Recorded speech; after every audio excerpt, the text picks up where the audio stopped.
এই নাটোর 4 আসনের একজন এমপি মারা গেছে, আমি দেখলাম কয়েকদিন আগে। না, আপনি কেন আলহামদুলিল্লাহ বলবেন একজন মরে যাওয়ার পরে? আবার কারণও আছে, এমন কাম আপনি করছেন, আপনি মরে গেছেন জালেমের হাতে বাঁচছে।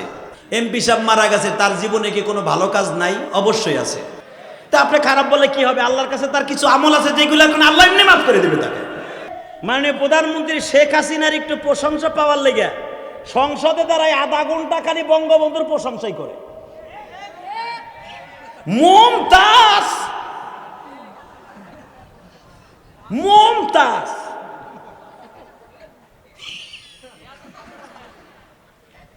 হেও আধা ঘন্টা গান গায় প্রধানমন্ত্রী প্রশংসা নেওয়ার লেগে। এখন আবার কয়েকদিন আগে 15ই আগস্টে দেখলাম সে এক বক্তৃতায় কয়, যদি ভুল কর্মে কোনোদিন বিএমপি আর জামাত আইসা যায় আমরা তার বাঁচতে পারবো না। বাঁচানোর মালিক কি বিএমপি আর জামাত? আরে আল্লাহ যারে বাঁচাবে পৃথিবীর কেউ তারে মারতে পারবে না। হে কথা কর না কেন? কাম কুকাম কম করছে যখন ক্ষমতায় ছিল। কে আওয়ামী লীগ ক্ষমতায় একে সব ফাইনাল করে দিছে? এত ডরাও কে? আল্লাহ যদি কাউরে বাঁচায়, বিএমপি আসুক আর ওই টনি পিলাই আসুক আর আমেরিকার প্রেসিডেন্ট আসুক, এই দেশ শাসন করুক, কেউ তারে মারতে পারবে না। আর তুমি যদি কাউরে মাইরা থাকো, তুমি ঘুষি খাইবা রেডি হয়ে থাকবে। কি খুশি রে বিএমপি যারা করে। তুমি যে কয়দিন বেটারে বাড়ি ছাড়া অন্য বাড়িতে ঘুম পড়াইছো দল ক্ষমতা আসার পরে, তুমি তার সাথে 3 সপ্তাহ অন্য জায়গায় বেশি ঘুমাইতে হইব। রেডি থাকো। এর নাম রাজনীতি না, এটার পথা রাজনীতি। সূরা কাহাবের মধ্যে আল্লাহ বলেন, লান্নাদুয়া নফি জাহাদের সিগা, উলামা একরাম বুঝবে, কখনো না কারো সামনে এই মাথাটা নত হবে না। কথা ঠিক না বেঠিক? হবে কার সামনে? আরো জোরে। আর আমাকে মাথা নত এখন নেতার সামনে। তো নেতার খেতা কথা কন না কে? যেই নেতা মানুষ, আমিও মানুষ, হয়তো তার র্যাগ উপরে গেছে, এই জন্য নেতার সামনে মাথা নত করে দিয়ে কত কাকুতি মিনতি করে। হালাকি আল্লাহ বলছে, লান্নাদুয়া মিন দুনি, আমার সামনে ছাড়া কারো সামনে এই মাথাটা নত হবে না। কথাটা কে বলেছে? জোরে বলেন, আরো কে বলেছে?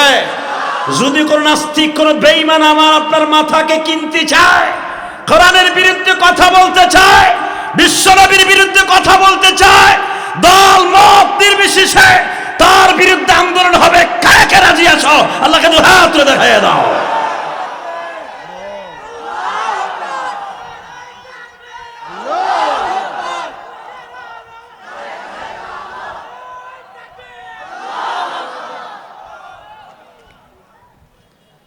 তাকবীরটা ভালো লেগেছে, কিন্তু আসলে একজন ধরছে আর একজন ছাড়ছে।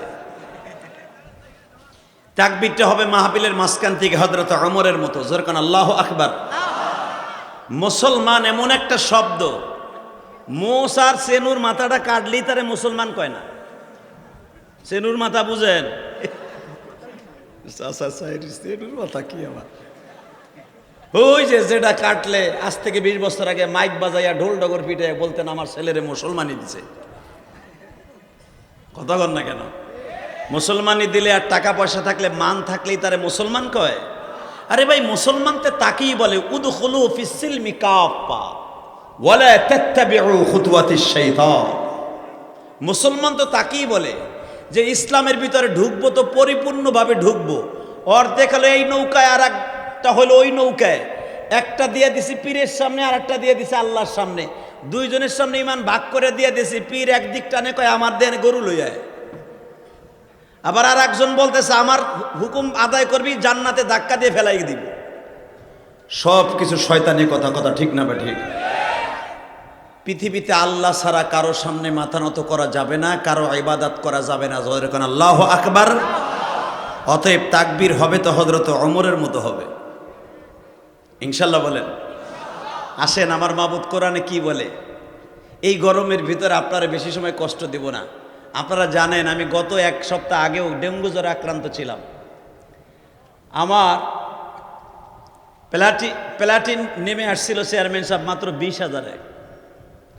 আর যদি 2-1 হাজার কমতো আমাকে বেলার দিতে হইতো। আল্লাহর শুকর, আল্লাহ সেটা করেন নাই। আপনাকে দোয়া আছে বিদায় মাহফিলে হাজির হতে পারবো বিদায় আল্লাহ হয়তো তাড়াতাড়ি সুস্থ করে দিয়েছেন। এক সপ্তাহ আগে যে লোকটা ডেঙ্গু রোগে আক্রান্ত 20,000 তার প্লাটিন নেমে আসে, এই লোকটা যে কথা বলতে পারবে এটা তো আমি কল্পনা করিনি। বাজান ডেঙ্গু যার হয় নাই সে বুঝবে না ডেঙ্গু জ্বরটা কি জিনিস। প্রত্যেকটা শরীরের পশমের গোড়া শুদ্ধ ব্যথা করে। একটা মানুষের বেঁচে থাকার জন্য প্লাটিন লাগে হলো 1.5 লক্ষের উপরে, সেখানে চলে আসছে হুদা 20,000। 1.5 লক্ষর নিচে আসলে আপনাকে বাঁচানো মুশকিল হয়ে যায়। একটা লোক সুস্থ থাকার জন্য 1.5 লক্ষ লাগে। রক্তের সুগার সেখানে আসছে মাত্র 20,000। আপনি চিন্তা করেন। আমি দোয়া করি আপনাদের কারো যেন আল্লাহ ডেঙ্গু রোগ না দেয়, আমি দোয়া করি। এটা যে কত বড় মারাত্মক রোগ এটা যার না হয়েছে তারে বোঝানো যাবে না। তো যাই হোক, আপনাদের সামনে আমি হাজির হতে পেরেছি, আপনি খুশি না বেজার? আমি মুসাফির দোয়া করে গেলাম যেন অন্তত আপনাদের ডেঙ্গু রোগে কেউ যেন আক্রান্ত না হন। জ্বর হয় হোক, প্যারাসিটামল খাইলে ভালো হয়ে যাবেন। 2-4 দিন 1 মাস পড়ে থাকলেও আপনার অসুবিধা হবে না। কিন্তু ডেঙ্গু হইলে আপনি 1 সপ্তাহ ঠিক মতো টিকে থাকতে পারবেন না। প্রতিদিন এই পর্যন্ত অনেক মানুষ মারা যাচ্ছে ডেঙ্গু রোগে আক্রান্ত হয়ে। আল্লাহ যেন বিশেষ করে এই হাজরাদিগি মানুষদেরকে আল্লাহ কবুল করেন। নুনগলা ইউনিয়ন পরিষদের সমস্ত মানুষদেরকে, চেয়ারম্যান সাহেব সহ, মেম্বার সাহেব সহ, সভাপতি সাহেব সহ, এই মাহফিল কমিটির একজাক্ট তরুণ যাদের ব্যবহার আমি অত্যন্ত মুগ্ধ, এই ছেলেগুলা সহ আল্লাহ সবাইকে কবুল করুক। জোর করে আমিন। দোয়াটা ভালো করছি না খারাপ করছি? বাংলাদেশের সব আলেমদেরকে আল্লাহ ভালো রাখুক, সব মুসলমানদেরকে আল্লাহ ভালো রাখুক, সব জাতীয় ভাইদেরকে আল্লাহ ভালো রাখুক। জোরে কোনা আমিন। আসেন এখন শুরু করা যাক আমার মাহবুদুর কোরআনের তাফসির। ইনশা কোরআনের তাফসির পৃথিবীর শ্রেষ্ঠ কথা, ঠিক না ঠিক? তা আমি কোরআন শরীফ পড়বো, যদি পারেন আমার সাথে পড়বেন, আর যদি না পারেন তারপরে পান খাওয়া মানুষের মতো পান খাওয়ার সময় গাল লড়াইতে পারো, কোরআন পড়ার সময় লড়াইতে পারো না বুড়াটা। অনেক বুড়াগুলো আছে পান ঠিকই খাতির জমা সাবায়, পান সাবায়, কিন্তু কোরআন শরীফ আমি পড়বো, আপনার তো ঠোঁট লড়ান, তাও তো সোয়াব। কোরআন পড়ার সময় আপনি আওয়াজ শুনে আমি যা বলতেছি ঠোঁট লড়াইতে পারবেন না? ভুল হোক আর সহি হোক আপনি আমার সাথে ঠোঁট লড়াবেন, এতেই সোয়াব। রেডি? বিসমিল্লাহির রহমানির রহিম।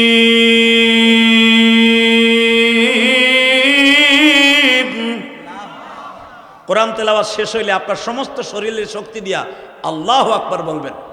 কেন বলবেন? আল্লাহু আকবার যে বলে কোরআন শরীফের আয়াত শোনার পরে তার জীবনে হার্টের রোগ হবে না, জীবনে তার মারাত্মক কোনো রোগ হবে না। বলেন তো আল্লাহু আকবার। বিসমিল্লাহির রহমানির রহিম।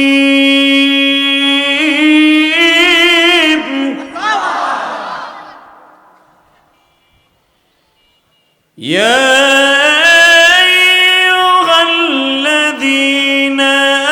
আমানু ইসতাঈনু বিস-সাবরি ওয়াস-সালাহ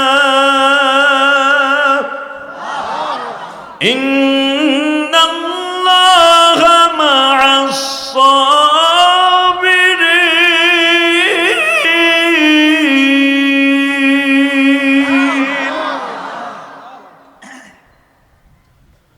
ওয়া ইন্নাকা লা'আলা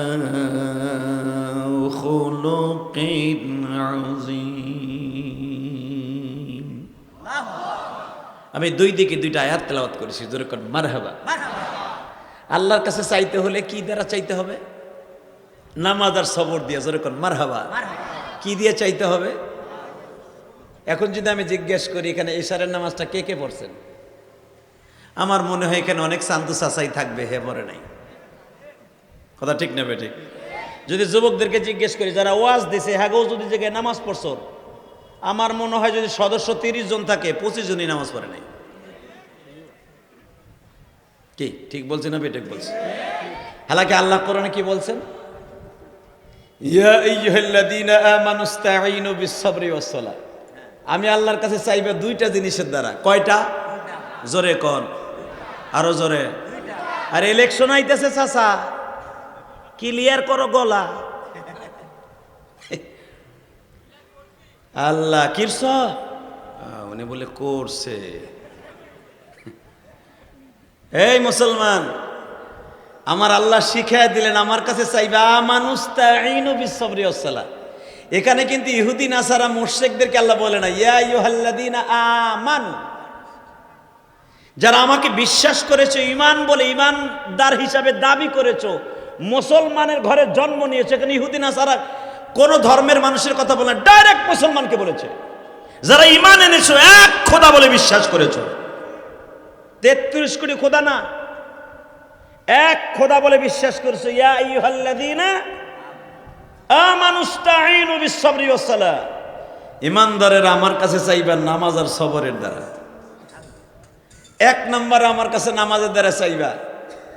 নামাজের দ্বারা যখন আপনি তার কাছে সেজদাটা লাগাই দেবেন, আপনি জীবনে কি চান, সেজদা দিতে দেরি আছে, আপনার সব কবুল হতে দেরি হবে না। আল্লাহু আকবার জোরে বলেন তো দেখি, আরো জোরে বলতে হবে, আরো জোরে বলতে হবে। মুসলমানের বলা, নামাজের দ্বারা সব পাওয়া যায় কি যায় না? জোরে বলেন না, যায়। মক্কার ভিতরে আমার নবীর বিরুদ্ধে বিশাল বড় একটা ষড়যন্ত্র হইল, তখনও কিন্তু নামাজ ফরজ হয় নাই। নামাজ ফরজ হয় নাই, খালি নবীর উপরে ফরজ, নফল নামাজ ফরজ। ওমিনাল লাইলি ফাতাহাজ্জাদ বিহি নাফিলাতাল লাক আসা আইয়াবআসাকা রাব্বুকা মাকামাম মাহমুদা। পৃথিবীর সমস্ত নবীর উপরে তাহাজ্জুদের নামাজ কিন্তু ফরজ। আপনার আমার পরে নফল, কিন্তু নবীদের পরে কি ছিল? জোরে কোন? ফরজ। নবীদের পরে নফল নামাজ ফরজ ছিল, তাহাজ্জুদের নামাজ। আর আপনার উপরে ফরজ নফল, পড়লে সওয়াব আছে, না পড়লে গুনাহ নাই। কিন্তু নবীদের উপরে বাধ্যতামূলক পড়া ফরজ ছিল। তো আমার নবী শুনতে পাইলেন, এই যে গত মাসে যে চলে গেল, আরবিতে মাসটার নাম কি গেছে? মারহাবা, 30 জনে জানে, আর বাকিরা জানেই না। খালি আগস্ট জানে, কারণ ওই যে বঙ্গবন্ধুর সিন্নি খাওয়াইছে ওইটা জানে। কন্দা কন্যা কে খিচুড়ি খাওয়াইছে ওইটা জানে, যে আগস্টে খিচুড়ি খাইতে পারবো। এই মুসলমানের বলা, বঙ্গবন্ধু তো আমার দেশের সন্তান, আমার কলিজার টুকরা দেশের সন্তান, আমার গোপালগঞ্জের সন্তান। হুব্বুল ওয়াক্তি মিনাল ঈমান। আপনি যেরকম বগুড়াকে ভালোবাসেন আপনার জানের চাইতে বেশি, আর এটা ভালোবাসা সুন্নাত। আমার বিশ্বনবী বলেছে, আমি আমার গোপালগঞ্জকে কলিজার চাইতে বেশি ভালোবাসি, কারণ আমি ওই জায়গায় জন্ম নিয়েছি। আমার নবী যেরকম মক্কাকে জীবনের চাইতে বেশি ভালোবাসতেন। নিজের দেশকে, নিজের মাতৃভূমিকে ভালোবাসা, নবী বলেছেন এটা আমি নবী তোমার জন্য ফরজ করে দিয়ে গেলাম। এই জন্যই তো মুক্তিযোদ্ধারা আমার এই বাংলাদেশকে স্বাধীন করেছে। নিজের বিবিকে বিধবা করে, সন্তানকে এতিম করে, ওই হাদিসের দিকে তাকাই এই দেশকে স্বাধীন করেছে।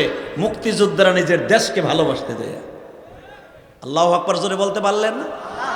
এই আপনাকে মন খারাপ, তাহলে আর 20 মিনিট কথা বলবো। আল্লাহু আকবার বলেন তো দেখি। আমার আওয়াজ দিবেন, আমি খুশি হব, আমার মালিকও খুশি হবে। আল্লাহু আকবার শব্দের মানে কি? আল্লাহ মহান, আল্লাহ বড়। আপনি তো কন নাই চেয়ারম্যান বড়, এ কথা কইছেন। আপনি কারে কইছেন? এই চেয়ারম্যানের চেয়ারম্যান, প্রধানমন্ত্রী প্রধানমন্ত্রী, প্রেসিডেন্টের প্রেসিডেন্ট। দুনিয়া সবাই বেজার হইল, যদি একজন খুশি হয়, সারা দুনিয়া আপনার জন্য ফরজ হয়ে যাবে। ই যাহা চিজ হ্যায় লৌহ কলম তেরে লিয়ে হে। আল্লাহ বলে, একদিন যদি আমি খুশি হই, লৌহ কলম জান্নাত সব তোমার জন্য বরাদ্দ হয়ে যাবে। রেডি? আল্লাহু আকবার জোরে বলবেন তো? তো মক্কার ভিতরে আমার নবী শুনতে পাইলেন, এই যে পিছনে মাসটা চলে গেছে। দেখেন, একই মাস, 2টা মাস কিন্তু শোকের মাস। এক তো বাংলাদেশের জন্য বঙ্গবন্ধুর মৃত্যুবার্ষিকী, শোকের মাস। আর একটা হলো হাসান হযরতে হুসাইনের শাহাদাতের মাস। কথা ঠিক না বে? ঠিক। তো 2টা শোকের মাস গত মাসে চলে গেছে, আগস্টে, 2 দিন আগে। এ মুসলমান ভাইরা, তো মুহররমের 18 তারিখ অথবা 20 তারিখ নবীর কানে আওয়াজ আসলো, যেই মুহররমে কিন্তু যুদ্ধ করা মক্কা নগরীতে হারাম ছিল। 4টা মাসে মক্কা নগরীতে কেউ মারতো না। এই মাসে কেউ বিয়ে শাদী করতে চাইতো না। 4টা মাসে তারা রেস্ট লইতো, তারা ব্যবসায়ও যাইতো না। 4টা মাস বৌসাল মেরে সময় দিত, কারণ আল্লাহ কোরআনে 4টা মাসকে দামি করেছেন। ইন্না ইদ্দাতাশ শুহুর ইনদাল্লাহি 12 শাহরান ফি কিতাবিল্লাহ ইয়াওমা খালাকাস সামাওয়াতি ওয়াল আরদি মিনহা আরবাআতুন হুরুম। আল্লাহ বলেন 12 শাহরান, আমি বছরকে 12 মাসে নির্ধারণ করেছি। 12 ইসনা মানে আশারা মানে 10, আশারা মানে 10, ইসনা মানে 2, 12 মাসে আমি বছর নির্ধারণ করেছি। মিনহা আরবাআতুন হুরুম, এই 12 মাসের মধ্যে 4টা মাস আমি তোমাদের জন্য দামি করেছি। তার ভিতরে 1 নাম্বার হলো প্রথম মাস হলো মুহররমের মাস, বছরের প্রথম মাস মুহররমের মাস। জোরে কোন মারহাবা।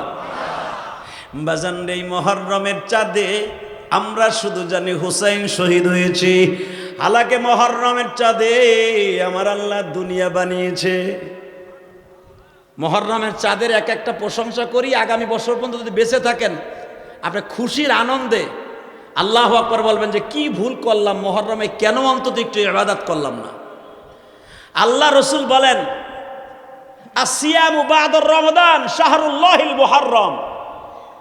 আল্লাহ 11টা মাসকে অন্য মানুষের নামে নাম রাখছে, আর একটা মাসকে আল্লাহর মাস বলেছে, সেই মাসটা হলো শাহরুল্লাহিল মুহররম। মুহররমের চাঁদ হলো আল্লাহর মাস। তাহলে বুঝেন এই মাসটা কত দামি মাস।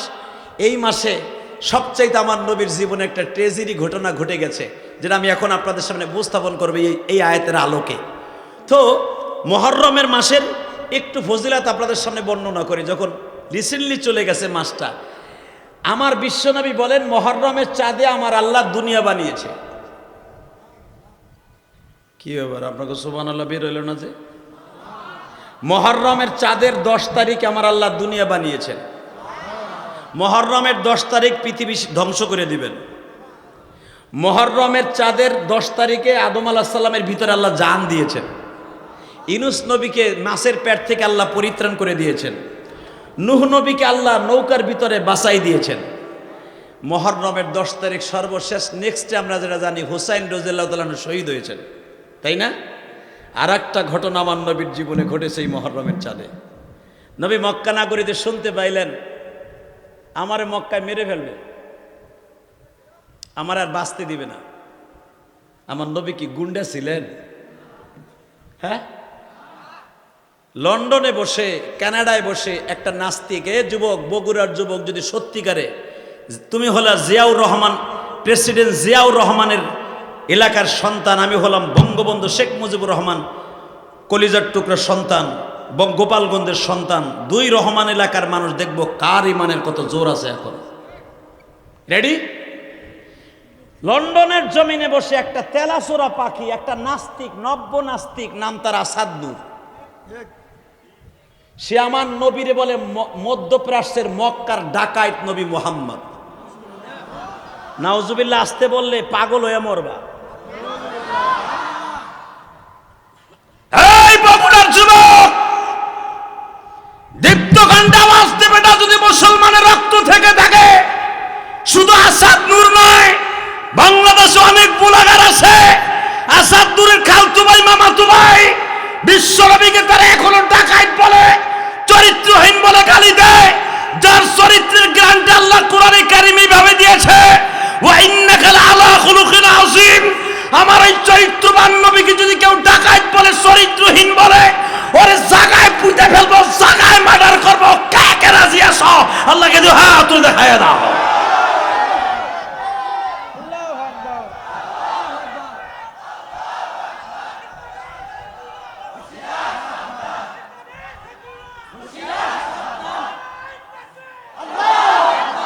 আসাদ নূর ওর জন্ম কোথায়ও ঠিক মতো কইতে পারে না, কথা ঠিক না ঠিক? ও বরিশালে অজপাড়াগায় জন্ম নিয়েছে নাস্তিক। আমি একখানা আয়াত পড়েছি, ওয়া ইন্নাকা লাআলা খুলুকিন আযীম। স্রষ্টার সৃষ্টিজীবের মধ্যে সবচাইতে উৎকৃষ্টতম চরিত্রের অধিকারী আমার বিশ্বনবী, যার চরিত্রের গ্রান্টে আল্লাহ দিয়েছে। এই চেয়ারম্যানের চরিত্রের গ্রান্টে আল্লাহ দেন নাই। আমি ইলিয়াসুর রহমান জিহাদির চরিত্রের গ্রান্টে আল্লাহ দেন নাই। পৃথিবীর কোন নবীর চরিত্রের গ্রান্টে তার কিতাবে এইভাবে দেয় নাই। অনলি ওয়ান, একজন মানুষের চরিত্রের গ্রান্টে আল্লাহ দিয়েছেন। তাকে বলে মক্কার ডাকাত, তাকে বলে চরিত্রহীন। আবার নবী বলে তার আপন ফুফাতো বোনের সাথে পরকিয়া করেছে।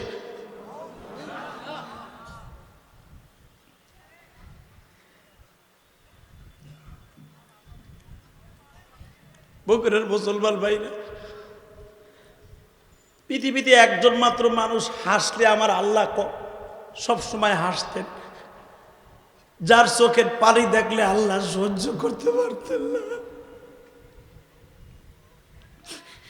যিনি এখনো মদিনায় শুয়ে শুয়ে এই সুরে কান্দে, উম্মাতাবাদ গুনাহগার গজবিরে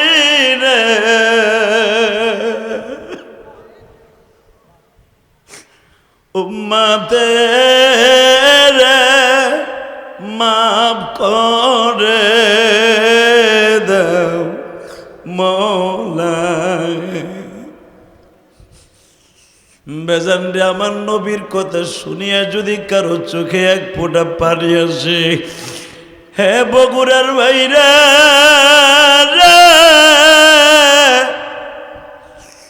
আজকে সেপ্টেম্বর মাসের 2 তারিখ,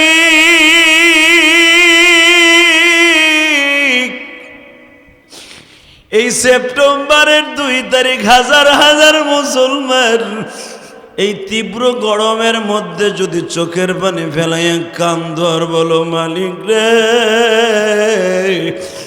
আমার জনম দুঃখিনী মা কবরে ঘুমায় আছে, আরে আমি তো পাখা ছাড়া, ফ্যান ছাড়া, আলো ছাড়া একটা মিনিটও ঘরে ঘুমাইতে পারি না গো। আমার জনম দুঃখিনী মা জানালা দরজা ছাড়া ঘরে ঘুমায় আছে। মা, তুমি কবরে কেমন আছো জানি না মা।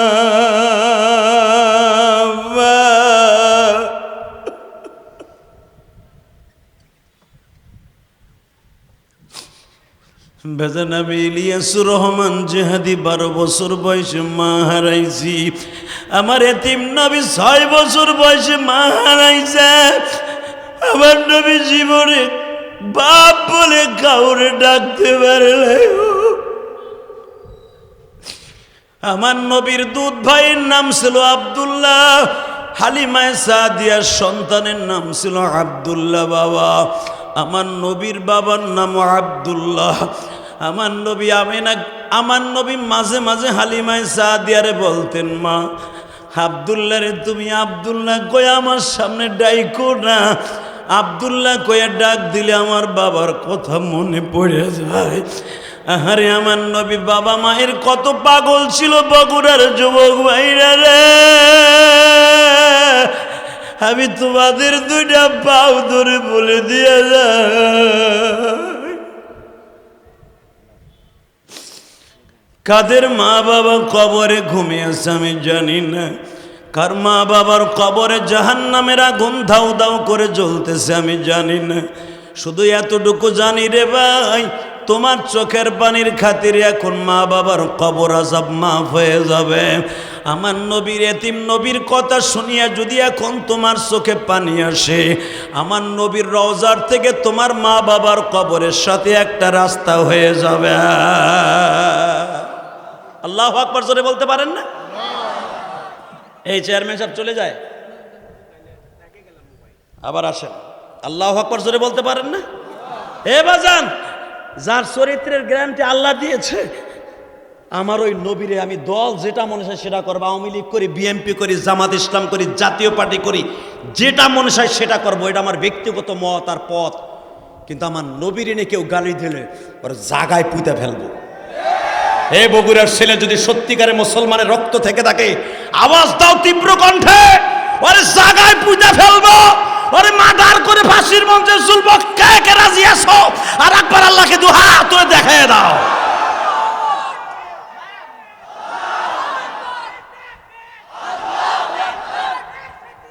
এই মাইকের আওয়াজ বাড়াও।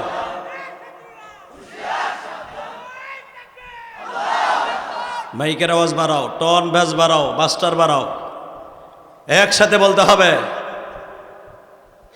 বাজান আমার নবীর সিগনেচার ছাড়া দুনিয়ার কোনো নবীও জান্নাতে যেতে পারবে না।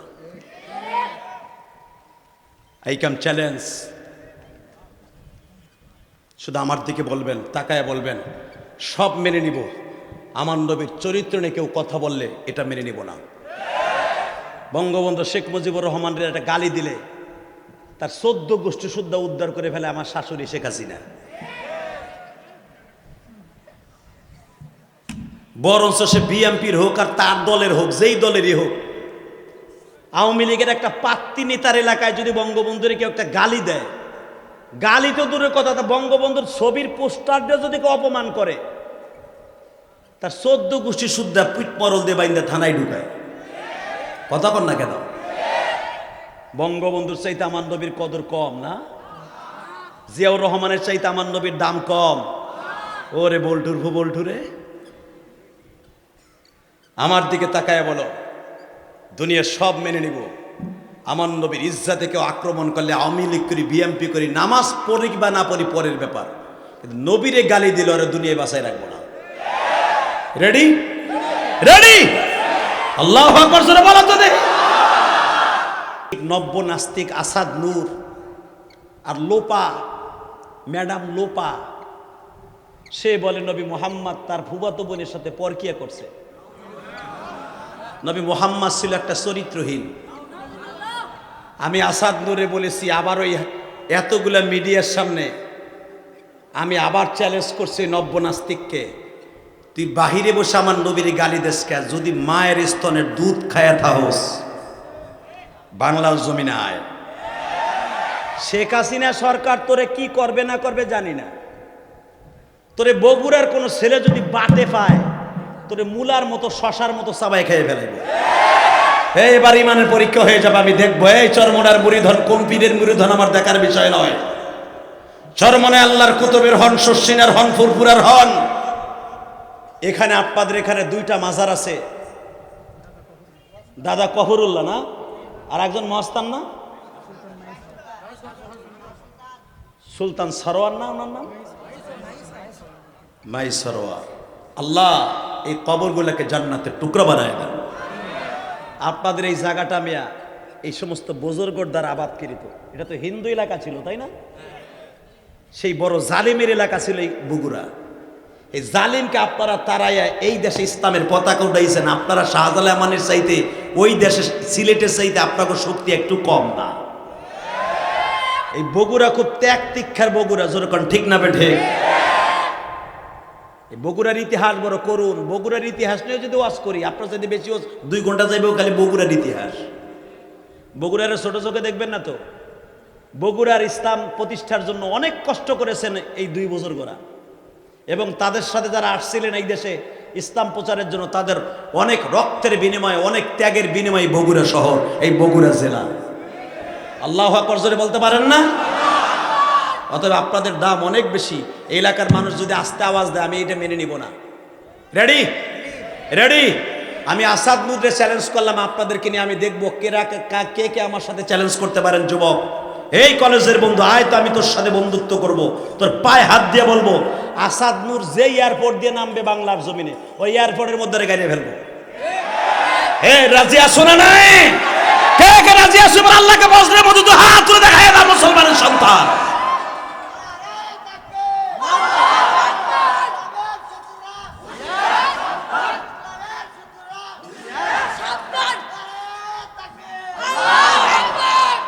আল্লাহ এই হাতগুলোকে আপনি কবুল করেন, বিশ্বনবীর জন্য কবুল করেন।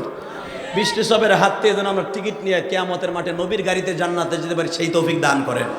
এবার আমার দিকে তাকান বাজান, আমার নবী হাসলে আমার আল্লাহ হাসতেন, আমার নবী কাঁদলে আল্লাহ কষ্ট পাইতেন। এই নবীকে হঠাৎ করে দেখা যাইতেছে মুহররমের 20 বা 21 তারিখ মক্কা নগরীতে ডিক্লার হয়ে গেল মুহাম্মদরে মাইরে ফেলবো। নাউজুবিল্লাহ বললেন না? আমার নবী যদি আজকে বেঁচে থাকতেন, এই বগুড়ে আসতেন, যদি একজন লোক দাঁড়ায় বলতো নবী আপনারা ছুরি মারবো, আমার মনে হয় এই কথাটা বলতে দেরি হতো, ওর পেটের মধ্যে ছুরি ঢুকতে 1 সেকেন্ড দেরি হতো না। ঠিক না বেঠিক? যদি বলা হইতো আমার নবী বগুড়া এই মাঠে আসবে, আমার মনে হয় চেয়ারম্যান আমার নবীর জন্য স্বর্ণের একটা তরবারি বানায় রাখতো। আমার নবী যেই চেয়ারে বসবে ওই চেয়ারটা স্বর্ণ দিয়ে আজ থেকে বাংলাদেশ সরকার আমার নবী কোন চেয়ারে বসবে, কোন চেয়ারে বসে কয়দিন কোন ডিস্ট্রিক্টে নবী ওয়াজ করবে, যেরকম টুঙ্গির ইস্তেমায় যেরকম ভাবে তাদের জন্য স্পেশাল চেয়ার বানানো হয়, আমার নবীর জন্য স্পেশাল একটা স্বর্ণের চেয়ার বানানো হইতো। ওই স্বর্ণের জন্য যদি দরকার হয় আমার কলিজা দিয়া কলিজা কেটে হলো ওই স্বর্ণের ভিতরে আমি শরীক থাকতাম। আপনি থাকতেন না বাবা? যারা অটোরিকশা চালায় সেও মনে হয় বলতো আমি 1 মাসের অটোরিকশা চালায় যে কয় টাকা কামাবো চেয়ারম্যান সাহেব আমি নবীর চেয়ারের ভিতরে বরাদ্দ করলাম। বাজান এবার আমার দিকে তাকান, বিশ্ব নবীর কাছে খবর আসলো আমার বিশ্ব নবীরে মেরে ফেলবে। আর এক গ্রুপ বলে মুহাম্মদকে একবারে মিটতে গেলে অসুবিধা আছে, তাহলে কি করা যাবে? কুরাইশ বংশের ভিতরে এখনো মুহাম্মাদের 9 জন চাচা বেঁচে আছে। 9 জনের ভিতরে সবচেয়ে মারাত্মক ভয়ঙ্কর হলো হামজা। মারহাবা বললেন না? ভয়ঙ্কর হলো হামজা। দ্বিতীয় নম্বরে আব্বাস। ও হামজা তো আসাদুল্লাহ ওয়া আসাদ রাসূলি আল্লাহুম্মা গফির আব্বাস ওয়া ওয়ালাদিহি মাগফিরাতান যাহিরা। হুজুরের চাচার কোয়ালিটি নবী নিজে বলেন ও হামজা তো আসাদুল্লাহ ওয়া আসাদ রাসূলি, আমার চাচা হামজা আমার বাগ, আমার আল্লাহর বাগ। জোরে জোরে চেয়ারম্যান সাহেব আওয়াজটা বন্ধ করে রাখেন। এই এবার আমার দিকে তাকান গো বাবা, যেই হামজাকে বলা হয়েছে আল্লাহর বাগ, আমার বাগ, ও বাজান মক্কার ভিতরে হুজুরের চাচাদেরকে সবাই না ডরাইলেও হামজাকে সবাই ডরাইতো। যখন ডিক্লেয়ার হয়ে গেল নবী মুহাম্মদকে যে তোমরা রাতের অন্ধকারে মেরে ফেলবা, নবী মুহাম্মদের চাচারা নবীর ছেড়ে দিবে না। অতএব কি করা যাবে শোনো না, নবী মুহাম্মদকে মারার জন্য কতগুলো প্রসেসিং অবলম্বন করতে হবে। কোন প্রসেসিং অবলম্বন করতে হবে? 1 নম্বরে নবী মুহাম্মদকে মেরে ফেলার জন্য কয়েকটা কোয়ালিটি অবলম্বন করো। কি? নবী মুহাম্মদের গলার মধ্যে ফাঁস দিয়া মারিয়া ওই বাবরা গাছের সাথে, মক্কায় একটা গাছ ছিল বাবা, সাবা মারত পাহাড়ের মাঝখানে বাবু সালামের মাঝখানে একটা বৃক্ষের মতো গাছ ছিল, কাঁটাযুক্ত বাবলা গাছ বলা হয়। এই গাছটা তখনও পর্যন্ত ছিল, আব্বাসিয়া খলিফা পর্যন্ত এই গাছটা ছিল। ও বাজান রে, যেই গাছের গোড়ায় দাঁড়াইয়া মা সায়রা বলেছিল, মা হাজেরা বলেছিল ও মালিক আমার স্তরে দুধ দেয়। আমার ইসমাইলকে শোয়া রাখছি কাবা ঘরের সামনে, ওখানে তো কোনো গাছ নাই, এই গাছটা কি তুমি ইসমাইলের উপরে লাগাই দিতে পারলে না? অন্তত ইসমাইলকে নিয়ে ওখানে একটু বসবাস করতে পারতাম। বাজান রে, গাছটা অনেক বছর হায়াত পেয়েছিল। বেঈমানগুলা ডিক্লেয়ার দিল মুহাম্মদকে মেরে গলায় ফাঁস দিয়া মারিয়া এই বাবলা গাছের সাথে টানায় রাখবো, যেন মুহাম্মাদের চাচারা বুঝতে পারে মুহাম্মাদের কথা মক্কায় কেউ শুনতে চায় না। এই জন্য মুহাম্মদ গলায় রশি দিয়ে আত্মহত্যা করেছে। চিৎকার মেরে বলেন নাউজুবিল্লাহ। উতবা বিন রুবিয়াই পরামর্শ দিল মুহাম্মদকে যদি তরবারি দিয়ে মেরে ফেলো, মক্কার ভিতরে মুহাম্মাদের 9 জন চাচারা মেরে নিবে না। মুহাম্মাদের চাচাদের মধ্যে 4 জন মুহাম্মদ অনেক ভালোবাসে। 1 নম্বরে ভালোবাসে আব্বাস, 2 নম্বরে ভালোবাসে হামজা, 3 নম্বরে ভালোবাসে আবু তালেব। আল্লাহু আকবার বলো। 4 নম্বরে হুজুরের আর একজন চাচা ভালোবাসতেন, তার নাম হলো হারেস। কি নাম? আপনি তো হুজুরের নাম চাচার মাত্র 3 জনের নাম জানেন, আরো তো নয়, আরো তো মেয়ে 7 জন। হুজুরের বাপ দিয়ে আপনি হয়তো 4 জনের নাম জানেন, আবু তালেব, আব্বাস, হামজা। হুজুরের চাচা 9 জন, বাপ একজন, 10 জন। হুজুরের 2 নাম্বার চাচার নাম হলো হারিস। এই 3 জন আমার নবীরে জানের চাইতে বেশি ভালোবাসত। কারণ আছে, 1 নাম্বার কারণ আমি বলবো, চিৎকার মেরে সুবহানাল্লাহ বলবেন। জীবনে আপনার মারাত্মক কোনো রোগ হয়ে আপনি ক্যান্সার রোগে মরবেন না। আমার নবীর নাম শুনে যদি আপনি আল্লাহু আকবার জোরে বলেন। 1 নম্বরে নবীরে ভালোবাসতো। আমার নবী কোনো ঘরে যদি ঢুকতেন কোনো বাতি লাগতো না। হইল না? হয় নাই? আমি আর একটা প্রশংসা আমার নবীর করতেছি, দেখবো কার কত শক্তি আছে নবীর প্রশংসা শুনিয়া। এই